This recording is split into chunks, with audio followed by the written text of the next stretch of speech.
Holy Cross College Media Day here at Notre Dame, Indiana. Men's varsity coach Mike McBride spending time with us here today.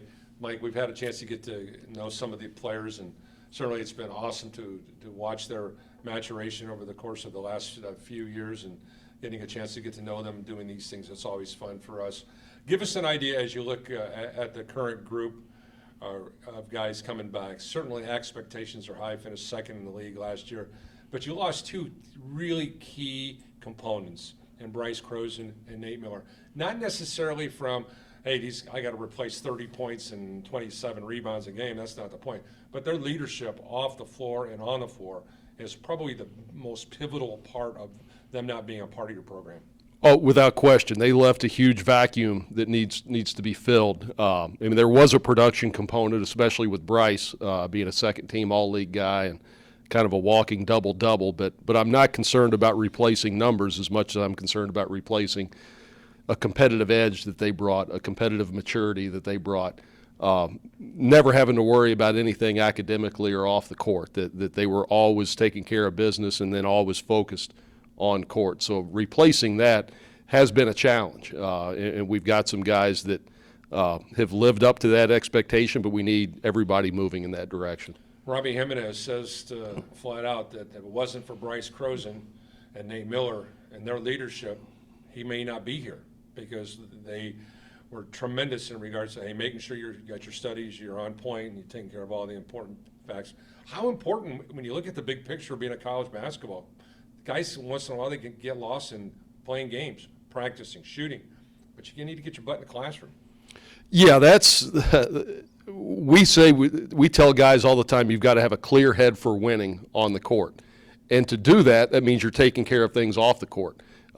If you're struggling academically, if you know you're getting behind academically, or you've got some other issues, or you're too concerned with social life or with other things, that bothers you on the court. I don't think players realize that as much, but that's a huge part of player development and team development, is taking care of things the other 22 hours out of the day you're not in the gym. If you can't do that, then when you get onto the floor, you're pretty cluttered. And again, if we don't have everyone moving in the same direction with the same mindset, the team struggles. Give us an idea of what's different in camp this year after finishing second place, 20-plus wins in that very, very competitive schedule that you guys played. What's different in camp this year compared to last year's coming in? Obviously, Lorenzo came in at the midway point and gave us a tremendous amount of production offensively, defensively, did a nice job rebounding, as well as your new players coming in. How is it all fitting compared to last year? Well, it's slowly coming together. This time of year, if you talk to a coach and they're happy, A, it's probably rare, and B, the expectation level may not be what it needs to be. We're not close to being where we need to be as a team, and we have some individuals that need to get further along. But that's probably the nature of the beast for it being October. Now, we don't have much time to waste. When we open play next week, we have 10 games in 33 days, including, I believe, 6 of them being conference games. So we've got to be good right away. So our level of urgency in practice day in and day out needs to be at a little bit higher level. I think one thing, and I hate to keep talking about Bryce and Nate, one thing that they made sure of is that guys did understand the daily focus that was needed, and I'm not sure our entire group has gotten that yet. I think Robbie's doing a great job of trying to get people to realize it, but until we can get all 15 guys with a clear head moving in the same direction, we're not going to see the progress we need. Let's take a flyover view of the Chicagoland Collegiate Athletic Conference. Indiana University Northwest joins your league this year. Geographically, it's a challenge because you're from Iowa to Wisconsin and every parts in between Indiana and Illinois. And then you throw into the travel dynamic. And once again, you come back to the studies dynamic, and then you talk about teaching the game of the basketball. So there's a wide variety of things that are in play there. You're not at the luxury where you have a jet where you can just go from A to B. So let's just talk about some of the challenges that the league provides. Yeah, well, it's the challenge is that there are 14 other teams, 15 total, and they're all good. It's just, I've said this for a number of years now. It amazes me you can have a 15-team league and it be so strong at the top and then maintain that depth down through through 15. The team that won our league, or won our conference tournament last year, finished 8th. At one point they were winning the league and were nationally ranked and hit a tough stretch and dropped to 8th. And then they turn around, win the conference tournament, make the Sweet 16 of the national tournament. So the depth in this league, even more so than the travel or anything else, is what's so hard. You don't have a night off. So in order to best prepare for that, you can't have a day off in the practice gym. And that's what we're trying to get, is a level of urgency and a level of consistency that allows you to perform over what will have a 22-game league schedule. And again, you got to be on edge all 22 of those, because there's not an easy one. You're a tough taskmaster. You're a tough guy to play for, because number one, you hold everybody accountable. Number two, you got to play defense, and that's a rarity in today's mindset of students. They want to get up and down the floor, shoot the ball, do the three, got the dunks going, all that kind of stuff going on. And this is kind of like a throwback. And I know you and we've had these conversations 100 times, but it's really old school type basketball. Talk about teaching that to today's student athlete. Well, today's student athlete comes from a different dynamic maybe than even student athletes 10 years ago. And that's neither good nor bad. It's just different.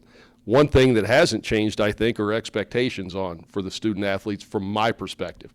And I think most coaches are the same, whether it's men's basketball at Holy Cross or women's basketball at Holy Cross, or really any level across the street at Notre Dame, down the road at St. Mary's. I'm sure all coaches have very high expectations of their student athletes.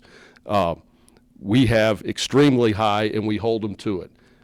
In the classroom, on the court, how they carry themselves in the community. We got to be way above the line. We tell our guys we want them to be the absolute role models of the entire campus in those areas, that we win on the court, that we excel academically, and that we represent the college and their families in the right way socially and in the community. So it starts there, and we never waver.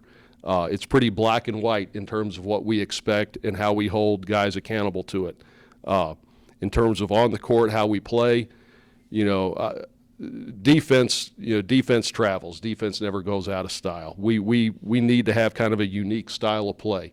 I heard one coach reference it as a signature style of play, not a signature of Coach McBride, but of our program. That hey, these are the things they're going to do. And they're going to do them really well. Coming in that this is how they're going to play, and they're going to dictate it to you. That doesn't work everywhere. It's not. It doesn't make it the best way to do it. Other coaches have other systems, and there's 100, plus ways to play this game. Thousands of ways to play this game, and one's not better than the other. The one that's best is the one that's best executed, and so we try to have a unique approach, but we try to execute it at a really high level. Let me give you an open-ended question to kind of wrap this up. The Holy Cross College men's basketball team is going to have a great year if these guys step up and we are able to do this collectively as a group. Collectively, if we get an urgent mindset and a competitive edge about us. We are very laid back right now. Laid back off the court, laid back on the court too much. You can be a really nice laid back young man off the floor. That's great. But when it comes time to compete, you got to, like horns got to come out of your head. If you want to grow a tail or something, I don't care. We got to have a better competitive personality. You want a whole bunch of Reggie Whites, right? Yeah. I mean, we just need a better edge. We have some guys that have shown it. I think because they think they've shown it in the past, it automatically will appear this year, but we haven't created it day in and day out. So we need that urgency and just a real hard edge about us competitively. If we do that, we can be successful. If we don't have a chance. Saints trying to go back-to-back win the 21 seasons, finished second in the league last year. Once again, a special thanks to Coach Mike McBride for joining us here on Holy Cross College Media Day at Notre Dame, Indiana.